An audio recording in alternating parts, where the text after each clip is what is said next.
இல்லை திரு ஷியாம், உங்கள்கிட்ட இருந்தே தொடங்குறேன். 2017 பிப்ரவரி மாதம் ஒரு 9 வருஷத்துக்கு முன்னாடி இதே மாதிரி அதிமுக பிளவுற்று வேற ஒரு தொலைக்காட்சியில் நம்ம விவாதத்தை தொடர்ந்து தொடங்கி பேசிக்கிட்டு இருந்தோம். இன்னைக்கும் ஒரு அதிமுகவில் ஒரு பிளவு, அதிமுகவின் எதிர்காலம் என்னன்னு அதே தலைப்பில் பேசுகிற ஒரு உணர்வு எனக்கு வருது. ஏன் இப்படிலாம் நடந்துகிட்டு இருக்கு? என்ன நடந்துகிட்டு இருக்கு?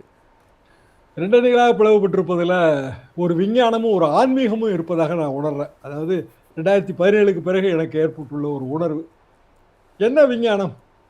நியூக்ளியர் சயின்ஸ் தான். ஒரு பிளவு 2017, அப்புறம் ஓபிஎஸ் அணி பிரிந்தது, இப்படியே பிளவுபட்டு மேலும் பிளவுபடுதல், நியூக்ளியர் ரியாக்ஷன். என்ன ஆன்மீகம்? இந்த சட்டமன்றத்தில் தாவேக அமைச்சரவையிலையும் சரி, சட்டமன்றத்திலையும் சரி, பெரும்பாலும் அதிமுக எம்எல்ஏக்கள் தான் இருக்காங்க. கடவுள் எங்கும் இருப்பாருங்கிற மாதிரியான ஒரு ஆன்மீகம். எல்லா இடத்துலையும் அதிமுக எம்எல்ஏக்கள், அமைச்சரவையிலேயே அதிமுக. 3 பேர் இடம்பெற போறாங்கன்னா அமைச்சரவையிலேயே அதிமுக. தற்காலிக சபாநாயகரும் அதிமுக, சபாநாயகரும் அதிமுக வழி வந்தவர் தான். எம்எல்ஏக்கள் அதிமுக. சபாநாயகர் கூட நீங்க காலையில அந்த 1980 சொன்னாரு. அது நான் அண்ணால எழுதின காலம் தான். அது எனக்கு மகள் இருந்திருந்தால் உங்களுக்கு மனம் முடித்து கொடுத்திருப்பேன் அப்படின்னு எம்ஜிஆர் சொன்னது. அது எல்லாமே எம்ஜிஆர் புகழ் பாடுற மன்றமாகவும் இது இருந்துச்சு. எல்லாம் ஒரு புறம் இருக்க, இதுல சட்ட ரீதியாகவும் நம்ம பார்க்கணும். அதாவது விப்பு என்பது சட்டமன்ற குழுவை கூட்டி நம்ம தேர்ந்தெடுத்தாலும் சபாநாயகரோட அங்கீகாரமும் சட்டமன்ற செயலகத்தோட அங்கீகாரமும் வேணுங்க. அது வரைக்கும் விப்புன்னு நம்ம சொல்லிட்டு இருப்போம் தவிர அவர் விப்பு இல்லை. விப்பு இஷ்யூ பண்ண முடியாது. ஆரின் அதர் வேர்ட்ஸ். இப்ப இது வரைக்கும் இப்ப நம்ம பேசிட்டு இருக்க இந்த நொடி வரைக்கும் அப்படியான ஒரு அங்கீகாரம் யாருக்குமே வழங்கப்பட்டதாக தெரியல.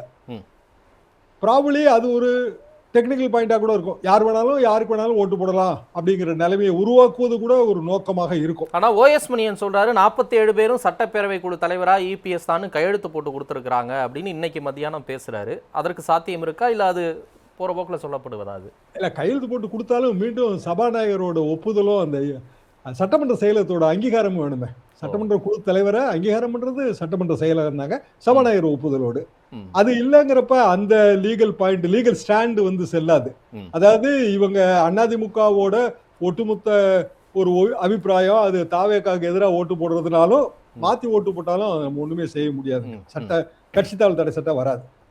இப்போ பார்ட்டிக்குள்ள ஒரு பிளவு இருக்கு. பார்ட்டி என்பது அதிமுக, சட்டமன்ற கட்சி என்பது அதிமுகவின் சட்டமன்ற குழு. சட்டமன்ற குழுவுக்குள்ள ஒரு பிளவு ஏற்பட்டு வெவ்வேறு இருக்கைகள் வேணும்னு கேட்டா சபாநாயகர் தீர்ப்பு தான். அதுல அதிமுக 1-2 பிரிக்கலாம், தேமுதிக 1-2 பிரிச்ச வரலாறுலாம் நம்மகிட்ட இருக்கு.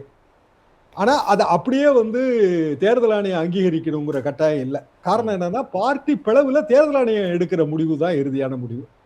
ஒரு பார்ட்டியில பிளவு ஏற்பட்டிருக்குன்னு தேர்தல் ஆணையம் எப்படி சொல்லுது? 3 வகையான மெஜாரிட்டி டெஸ்ட். இதுவும் 2017 பேசின விஷயம் தான். இருந்தாலும் ஒரு நினைவூட்டுதலுக்காக சொல்றேன். ஒரு லெஜிஸ்லேட்டிவ் மெஜாரிட்டி, எத்தனை எம்எல்ஏ எத்தனை எம்பி யார் யார் பக்கம். இன்னொன்னு வந்து பார்ட்டியோட ஸ்ட்ரக்சர், அதாவது ஜெனரல் கவுன்சில், எக்ஸிக்யூட்டிவ் கவுன்சில் மெஜாரிட்டிங்க. அது தேர்தல் ஆணையத்தில் என்ன ஆவணம் இருக்கோ அதுபடிதான். அதாவது எடப்பாடி பழனிசாமிக்கு ஆதரவாக இசிலையும் ஜிசிலையும் அதிக மெம்பர்கள் இருந்தா 2 டெஸ்ட்லயும் சமமான பாஸ் மார்க் ஆகி போயிடும். தேர்ட் டெஸ்ட் பைலா டெஸ்ட் அது எப்போதுமே தேர்தல் ஆணையம் எடுக்காது. அது நீதிமன்றத்தோட, சிவில் நீதிமன்றத்தோட உரிமைக்கு உட்பட்டது.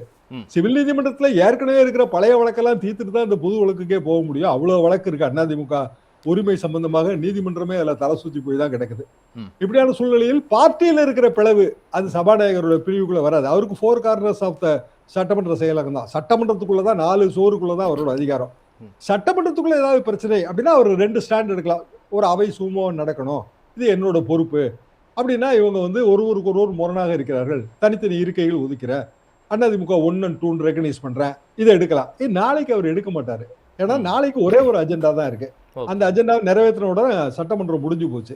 அதுக்கப்புறம் சட்டமன்ற கூட்டத்தொடர் நடக்கும்போது கவர்னரோட அப்பாயின்மெண்ட் வாங்கி கூட்டத்தொடர் நடத்தணும். அந்த காலகட்டத்தில் வேணா அவர் முடிவு எடுக்கலாம். 1 வாரம் ஆகுதோ, 5 நாள் ஆகுதோ, 10 நாள் ஆகுதோ, நமக்கு அது தெரியாதுங்க. நாளைக்கு வந்து மெஜாரிட்டி டெஸ்ட் பாஸ் ஆயிருமா அப்படின்னு கேட்டா ரொம்ப ஷூரா பாஸ் ஆயிரும். இவங்க எந்த முடிவு எடுக்காட்டாலும் பாஸ் ஆயிரும். என்ன காரணம்னா, திமுக வந்து 6 மாசம் டைம் கொடுத்துருச்சு. 6 மாசம் டைம் கொடுத்த பிறகு இந்த நடப்பு ஆட்சிக்கு எதிராக அவர்கள் வந்து ஓட்டு போட மாட்டார்கள். அமமுக காமராஜ் வேற நீக்கப்பட்டு விஜய்க்கு ஆதரவா தான் நான் இருப்பேன்னு அவரும் சொல்லிட்டாரு. அவர் ஒரு சிங்கிள் எம்எல்ஏங்க. டிடிவி என்ன ஸ்டாண்ட் எடுத்தாலும் அது அவரை கட்டுப்படுத்தாது. அப்ப என்ன முடிவு வேணாலும் எடுக்கலாம். திமுக வந்து வாக் அவுட் பண்றதுக்கான வாய்ப்பு தான் ஜாஸ்தி. ஏன்னா அவைக்குள்ள இருந்து ஆதரவா ஓட்டு போட முடியாது. அவைக்குள்ள இருந்து எதிர்த்து ஓட்டு போட்டா அவங்க சொன்ன கைட்லைனை அவங்களே மீறுற மாதிரி ஆயிரும். ஏன்னா மு.க. ஸ்டாலின் சொன்னது அது 6 மாசம் டைம்ங்கிறது. சோ அதுவும் அவங்க மீற முடியாது. அப்போ குரல் வாக்கெடுப்பு தான் நாளைக்கு நடப்பதற்கான மேஜர் வாய்ப்பு இருக்கு. ஏற்போர் ஆம் என்க, எதிர்ப்போர் இல்லை என்க. எதிர்ப்போரே இல்லை என்று கருதுவதால் இந்த அவை ஏற்றுக்கொள்ளப்பட்டதுன்னு தான் சபாநாயகர் சொல்வார். அதுக்கான வாய்ப்பு ரொம்ப அதிகம் என்பதுதான் என் கருத்து. சரி, இதுல லீகாலிட்டி சட்டமன்றத்துக்குள்ள நடக்கக்கூடிய நடவடிக்கைகள்லாம் பார்த்தோம். அதுக்கு வெளியே அதிமுக நடக்கக்கூடிய இந்த சண்டைகளை எப்படி நம்ம பார்க்கறது? திமுக ஆதரவோடு அதிமுக ஆட்சிக்கு வரணும்னு எடப்பாடி சொன்னதாகவும் அதை கேட்டு நாங்கள்லாம் அதிர்ச்சிக்குள்ளாயிட்டோம், அதனாலதான் இப்படி ஒரு முடிவெடுக்கிறோம் அப்படின்னு சி.வி. சண்முகம் சொல்றாரு. ஆர்.எஸ். பாரதி அதை மறுக்கிறார். ஓ.எஸ். மணியனும் அதை மறுக்கிறார். இப்போ உண்மையிலே என்ன நடந்திருக்கும்? யார் சொல்றது ஏறக்குறைய உண்மைக்கு நெருக்கமா இருப்பதா நம்ம உணரலாம்?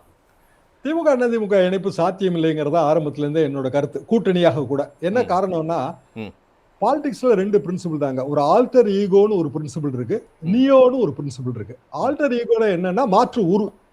அதாவது அதிமுக திமுக ரெண்டும் ஒண்ணுக்கு ஒண்ணு ஆல்டர் ஈகோ தான். திமுகவுக்கு மாற்றம் அதிமுக வந்துச்சு. பெரும்பாலும் பாத்தீங்கன்னா எல்லாமே ஒன்னா தான் இருக்கும். ஆனா நியோ இருக்குல்ல, நியோங்கிறது லியோ இல்ல நியோ. நியோங்கிறது நியூ, புதுசு. புதுசா வந்திருக்கிறது தாவேகா. அப்போ 2 கட்சியா இருந்தது தமிழ்நாட்டில் இப்போ 3 கட்சிங்கிற ஒரு நிலைமைக்கு வந்துருச்சு. மற்ற கட்சிகள்லாம் இனிமேல் இதை அனுசரிச்சு தான் போக முடியும். இந்த 3 கட்சிக்குள்ள ஏதாவது ஒரு கட்சியோட கூட்டணி வைத்தால் தான் இனி அரசியல் இல்லையா? திமுக வைக்கணும், அதிமுக வைக்கணும், இல்ல தாவேகாவோட வைக்கணும். அப்ப அதிமுகல இருந்து பிளவுபட்டவங்க தாவேகாவோட கூட்டணி வச்சாங்கன்னா அவங்க காணாம போயிடுவாங்க. ஒன்று. இன்னொன்று, பிரச்சனை எதுவாக வரும்னா, அவங்க நிறைய பேர் அங்க வந்து எம்எல்ஏ டிக்கெட் கட்டு நின்று ஜெயிச்சு தோத்து எவ்வளவு நடந்திருக்கும். எல்லா இடத்துலயும் தாவேகா வேட்பாளர்கள் அங்க போட்டியா இருந்திருப்பாங்க.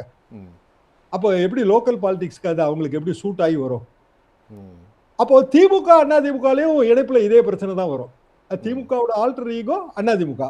அப்போ 2ஐயும் ஒன்னா இணைக்கிறோம், ஒரு கூட்டணி மூலமா இணைக்கிறோம்னா திமுக வேட்பாளர்கள் எத்தனை பேர் அதிமுக வேட்பாளர்கள் தோற்கடிச்சிருப்பாங்க, அதிமுக வேட்பாளர்களும் திமுக தோற்கடிச்சிருப்பாங்க. லோக்கல் பாலிடிக்ஸ் என்னவா இருக்கும்? ஒண்ணுக்கு ஒண்ணு எதிர்ப்பா இருக்கும். அவங்க எப்படி சேர முடியும்? அந்த சேர முடியுங்கிறத தாண்டி சி.வி. சண்முகம் சொல்றது உண்மைக்கு நெருக்கமா இருக்கா, இல்ல ஓ.எஸ். மணியன் ஆர்.எஸ். பாரதி மறுக்கிறது உண்மைக்கு நெருக்கமா இருக்கா அப்படின்னு நான் கேட்கிறேன்.